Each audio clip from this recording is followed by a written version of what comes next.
खून से लाल सूरज उस समय पश्चिम के आकाश में ढल रहा था। एक छोटे से पहाड़ी गांव में जन्मा अरिंदम एक साधारण परिवार का बेटा था। पिता की छोटी सी नौकरी और मां की मेहनत से घर चलता था। बचपन से ही अरिंदम के दिल में एक ही सपना था, देश की सेवा करना, सेना में शामिल होकर कुछ कर दिखाना।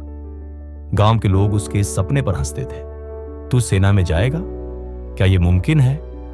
यह सवाल जैसे हर रोज हवा में तैरता रहता था। लेकिन अरिंदम को यकीन था, मेरे सोच में ताकत है।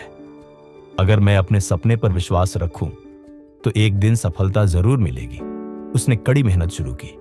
हर सुबह दौड़, कसरत, पढ़ाई सब एक साथ चलता रहा। आखिरकार बहुत कोशिशों के बाद उसे सेना की भर्ती में मौका मिला। हालांकि शुरुआत में उसे एक सामान्य सिपाही का पद मिला, लेकिन उसकी आंखों में नेतृत्व की चमक थी। पहली पोस्टिंग हुई कारगिल सीमा पर। उस बर्फीले इलाके में जहां हर कदम पर मौत की परछाई थी, वहीं उसने खुद को गढ़ना शुरू किया। साथी सैनिकों ने देखा कि वह केवल आदेश नहीं मानता, बल्कि सोचकर काम करता है, रणनीति बनाता है। उसकी निष्ठा, साहस और आत्मविश्वास हर किसी की नजर में आने लगा। एक बार अचानक दुश्मन ने सीमा पर हमला कर दिया। उस समय कमांडिंग ऑफिसर गंभीर रूप से घायल हो गए। टीम को समझ नहीं आ रहा था कि क्या किया जाए। तभी अरिंदम ने खुद आगे बढ़कर जिम्मेदारी ली। उसने तुरंत एक रणनीति बनाई, टीम को 3 हिस्सों में बांटा और 3 दिशाओं से दुश्मन को घेर लिया। उसकी हिम्मत और योजना की वजह से पूरी टीम बच गई और दुश्मन को पीछे हटना पड़ा। इस घटना ने वरिष्ठ अधिकारियों का ध्यान खींचा। वे हैरान रह गए कि एक सामान्य सैनिक इतनी सूझबूझ दिखा सकता है। वहीं से शुरू हुआ अरिंदम का उठान। धीरे धीरे वह आगे बढ़ता गया, पहले हवलदार, फिर लेफ्टिनेंट, कैप्टन और मेजर। हालांकि यह सफर कभी आसान नहीं था।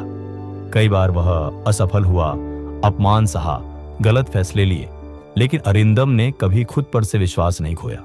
वह कहता था, असफलता का मतलब यह नहीं कि मैं रुक जाऊं, बल्कि यह कि मैं नए तरीके से सोचूं और बेहतर सोचूं। एक समय आया जब उसे पूरी एक बटालियन की जिम्मेदारी दी गई। सेनापति के रूप में उसका पहला काम एक जटिल आतंकरोधी अभियान था। हर नजर उसी पर थी। क्या यह साधारण परिवार का लड़का इतनी बड़ी जिम्मेदारी उठा पाएगा? अरिंदम ने फिर भरोसा किया अपनी सोच की ताकत पर। उसने सैटेलाइट मैप, दुश्मन की मानसिकता और पर्यावरण की स्थिति सबका विश्लेषण किया और एक सटीक योजना के साथ अभियान को अंजाम दिया। महज 36 घंटे में मिशन पूरा हुआ, बिना किसी सैनिक को खोए।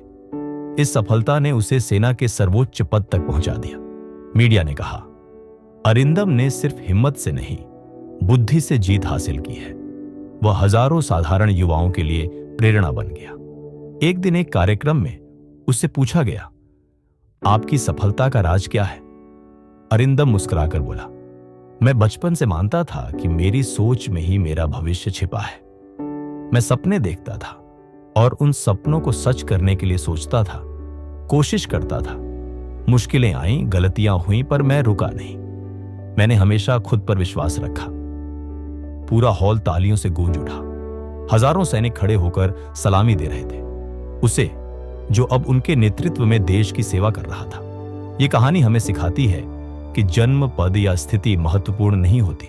महत्वपूर्ण होती है आपकी सोच, आपका सपना और उसे पूरा करने का अटूट विश्वास। एक साधारण सैनिक अरिंदम अपनी सोच की ताकत से बना देश का सर्वोत्तम सैन्य नेता। इसलिए याद रखो, तुम जैसा सोचते हो वैसा ही बन सकते हो। तुम्हारी सफलता तुम्हारी सोच में ही छिपी है।